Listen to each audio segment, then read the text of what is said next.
Nous revenons avec nos chers invités pour la suite du débat. Honorable Beau-Soleil Yobekou, député à l'Assemblée nationale du Togo, président de l'association Togo pour tous, l'homme politique ivoirien Corneille Norbert Kouassi et le doyen Fioklo Adanglenou, journaliste, directeur de publication de l'enquêteur, avant de prendre la route de Bamako et analyser cette sortie, l'une des rares sorties de Assimi Goïta, le président du Mali, qui a appelé à l'unité après la levée des sanctions. Continue notre périple à Ouagadougou, au Burkina Faso.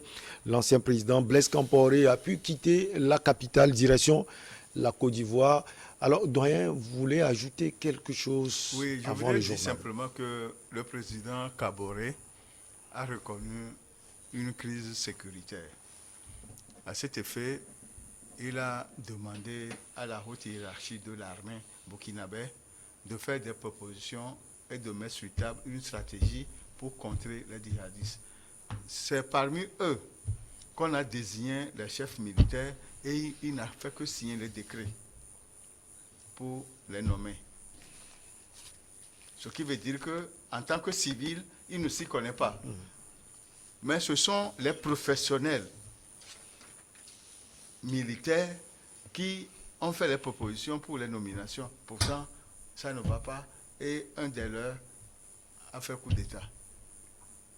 S'il n'avait pas écouté ces stratèges militaires, il n'allait pas leur demander de faire des propositions pour nommer certains chefs.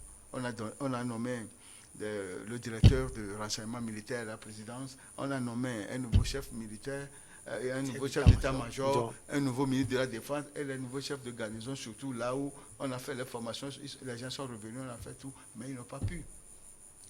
Mais j'ai dit sur ce plateau la dernière fois qu'en matière de combat, il y a deux choses.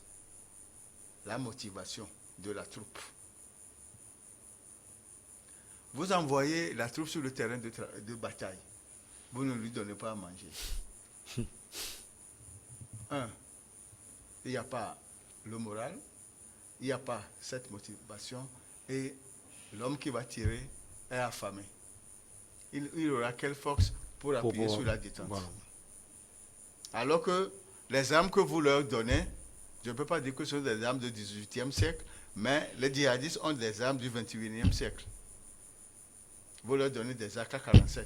Les autres ont des fusils M22 ou bien M23 ou les fusils américains et israéliens. Vous voulez qu'ils fassent quoi? Ce n'est pas le jour du marché qu'on donne à boire au poulet. Moi, j'ai compris que les chefs militaires burkinabés qui ont fait ce coup d'État se sont trompés lourdement. Ils se sont trompés lourdement. Et l'histoire de rencontre avec la présidence de Blaise, le prouve à suffisance. Le prouve à suffisance, c'est ça le mot. C'est nul et ça n'a de nul effet. Avant de vous retrouver pour la première analyse sur la sortie de le président de la transition du Mali, Assimi Goïta, vous avez un dernier mot sur le Burkina Faso, Corneille Norbert Kouassi? Oui, j'ai un dernier mot sur le Burkina Faso. Le président Paul-Henri Damiba peut se tromper. Il s'est trompé en faisant venir Blaise. Mais nous ne sommes pas dans le secret des dieux.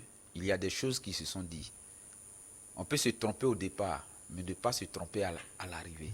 Je crois bien qu'il est temps qu'il nous explique un peu ce pourquoi il a fait venir Blaise. Et après leur rencontre avec ses anciens chefs d'État, qu'est-ce qui a été dit? Qu'est-ce qui a été dit?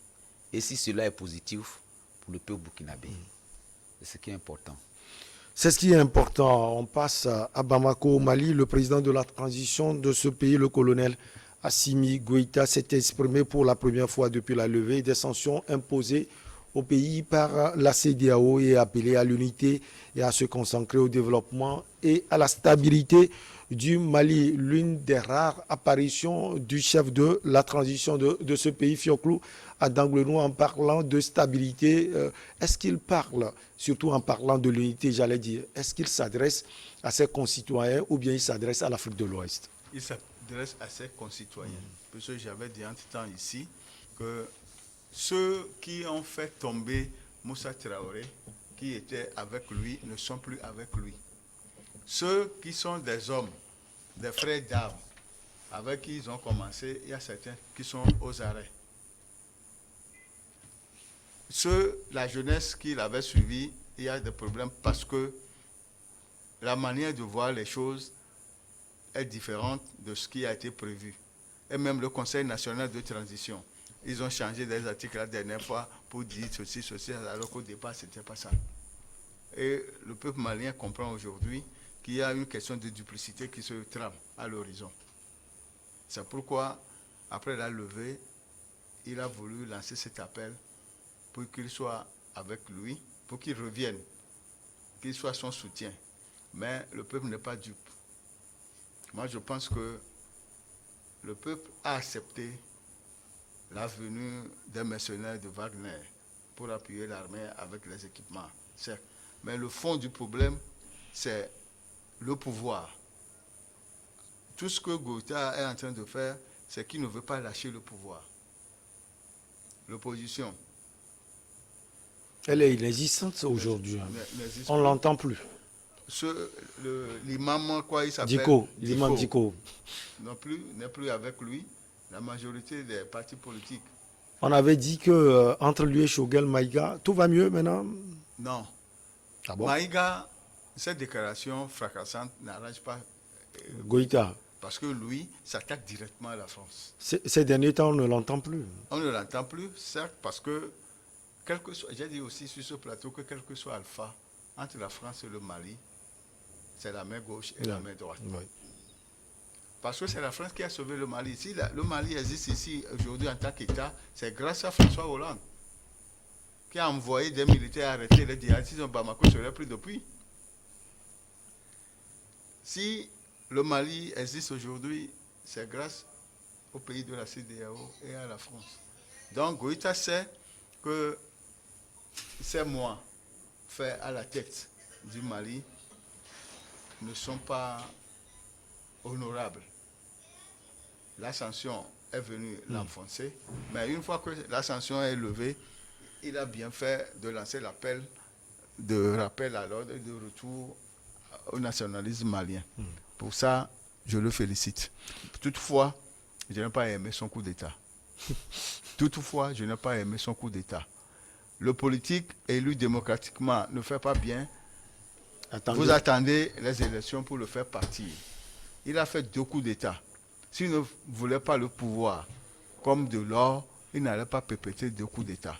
Et jusqu'à aujourd'hui, je dis que cette faute, c'est à la CEDEAO. Il a fait le coup d'État. La CEDEAO a les pouvoirs, a les moyens contraignants de lui dire de remettre le pouvoir au président Ibeka. Coup d'État, on ne veut pas. La transition, on l'a dit, il est le numéro 2. Le président de la transition doit être un civil. On a fait venir un ancien. Mais il a déposé aussi. Et il est assis. Ils ont dit même qu'ils ont dissous la Constitution.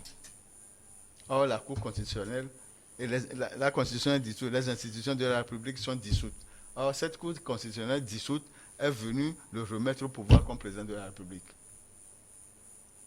Ces juges qui étaient là-bas, ces juges et autres qui étaient à la Cour constitutionnelle devaient savoir qu'ils n'ont plus la compétence pour venir faire cette cérémonie. Mais eux aussi, ils sont passés à la trappe. Et c'est là où je rejoins M. Kouassi qui dit en Afrique, il faut savoir ce que nous voulons et savoir où nous allons. Le chef appelle à l'unité honorable Beau Soleil Obekou. Est-ce que le chef Assimi Goïta sent quelque chose? Oui, mais il sentait quelque chose avant. Parce que lorsqu'on vient, et on ne dira pas assez, lorsqu'on vient au pouvoir par autre moyen que ce qui est prévu par la Constitution, et on n'est pas libre. Hein. On n'est pas libre du tout. On n'a pas la légitimité. Donc, mais on peut masquer cette légitimité-là par certaines façons de faire qui puissent plaire au peuple. Je crois que c'est ce que les autorités actuelles du Mali essaient de faire jusqu'à maintenant, y compris cet appel-là. Mais quand vous avez posé la question de savoir si l'appel s'adresse à la CEDEAO ou bien aux Maliens. Le doyen a bien répondu que c'est aux Maliens. La CEDEAO n'a rien à foutre. C'est aux Maliens de décider de ce que de l'avenir de leur pays. Et aussi, moi je pense qu'aujourd'hui on fait, pourquoi c'est aujourd'hui qu'on fait l'appel à l'unité des Maliens? On dit, et vous l'avez bien dit, après la levée des sanctions. Parce que quand il y a eu les sanctions, on a laissé les problèmes du Mali pour dire que c'est la CEDEAO qui est le mal de ce pays, de cette transition. À chaque fois, on s'attaque à la CEDEAO. Voilà, c'est-à-dire qu'on a laissé tout, même leurs propres erreurs, la façon de gouverner, tout ça là, pour dire que c'est la CEDEAO, c'est la CEDEAO. Maintenant, c'est les sanctions, il faut tout ça, on fait tout contre la CEDEAO, bon, tout ce qu'il y a, on a entendu beaucoup de choses. Maintenant que la sanction est levée, il n'y a plus à accuser la CEDEAO. Il y a l'essentiel devant. Les réalités du pays sont là. Mais il faut quand même appeler maintenant les citoyens à l'unité. Alors que si les citoyens étaient divisés, vraiment, ces 6 mois-là où la CEDEAO a prononcé les sanctions, ça veut dire que ce n'est pas maintenant qu'on le constate. Donc ça veut dire qu'actuellement, la CEDEAO n'est plus le problème. Et le problème est là, il faut le régler. C'est quoi le problème? Le problème, c'est la lutte contre le djihadisme, mais ce n'est pas facile. Ça n'a jamais été facile pour Ibeka, ça ne sera jamais facile pour les autorités actuelles. Mais le souhait, c'est qu'on arrive à bout de ces terroristes le plus rapidement possible parce qu'ils sont un obstacle au développement. Ils tuent des gens, c'est des voyous, c'est des bandits qui n'ont aucun intérêt populaire, aucun intérêt général, mais ils n'ont que leur intérêt propre. Et ils tuent les gens à comme ils désordre. Donc maintenant, il faut les combattre. Il faut les combattre par tous les moyens. Et ces moyens-là, Ibeka aussi le faisait.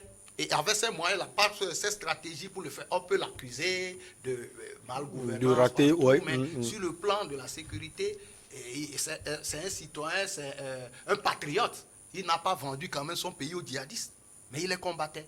Actuellement, et l'un des motifs, on l'a dit pour la Côte le Burkina Faso, au Mali aussi, l'un des motifs principaux qui ont poussé, évoqués par les militaires pour faire le coup d'État, c'est la situation sécuritaire. Et actuellement, nous souhaitons vraiment que les djihadistes soient mis et quand même hors état de nuire, mais ce n'est pas le cas actuellement.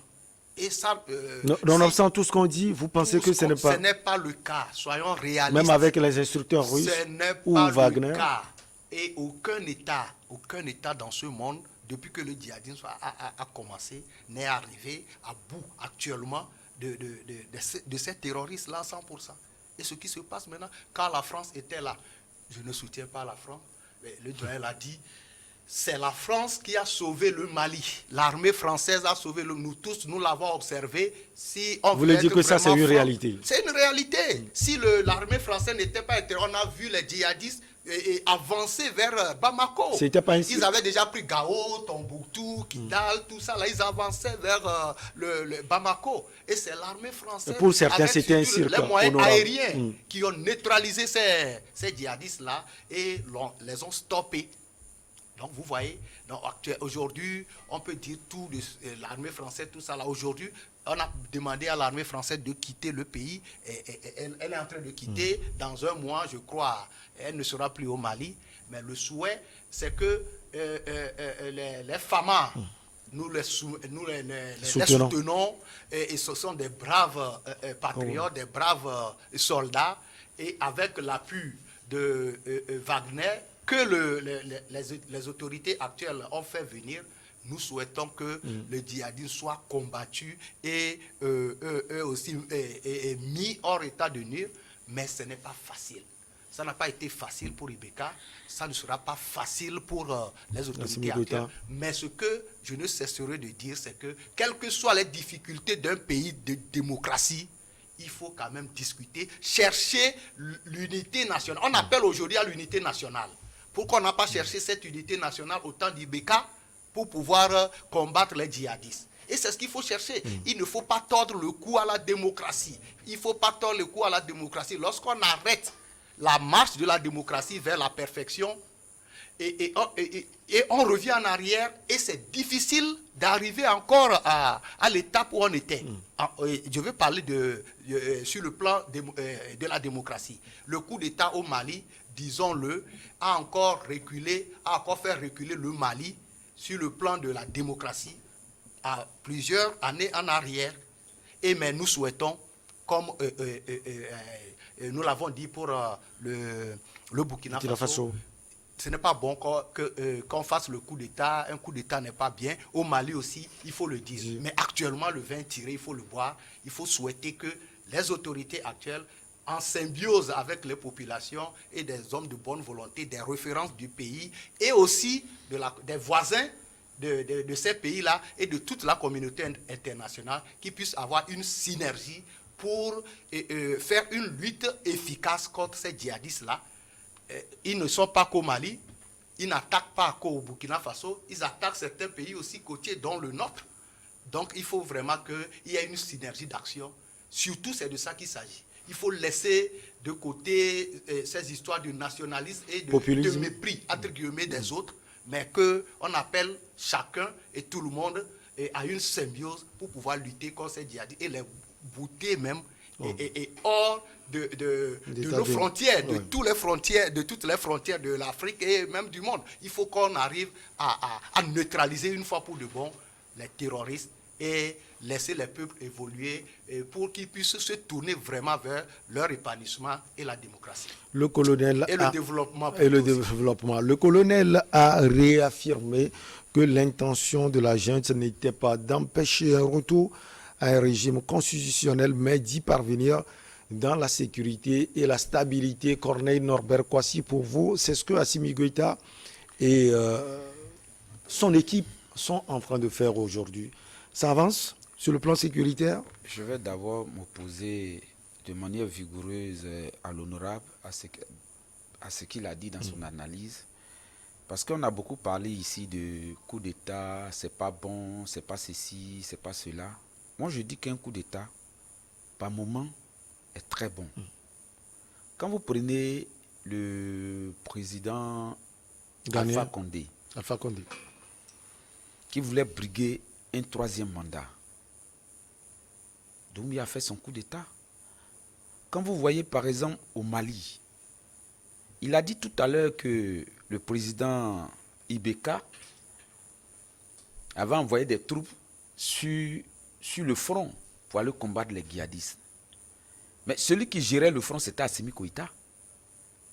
Jusqu'à ce qu'ils arrivent à Kidal et que les militaires français s'interposent à eux. Ça nous intéresse. Ça nous intéresse. On marque juste une petite pause parce qu'on veut un développement, j'allais dire, de ce nom. La petite pause, on revient pour la suite.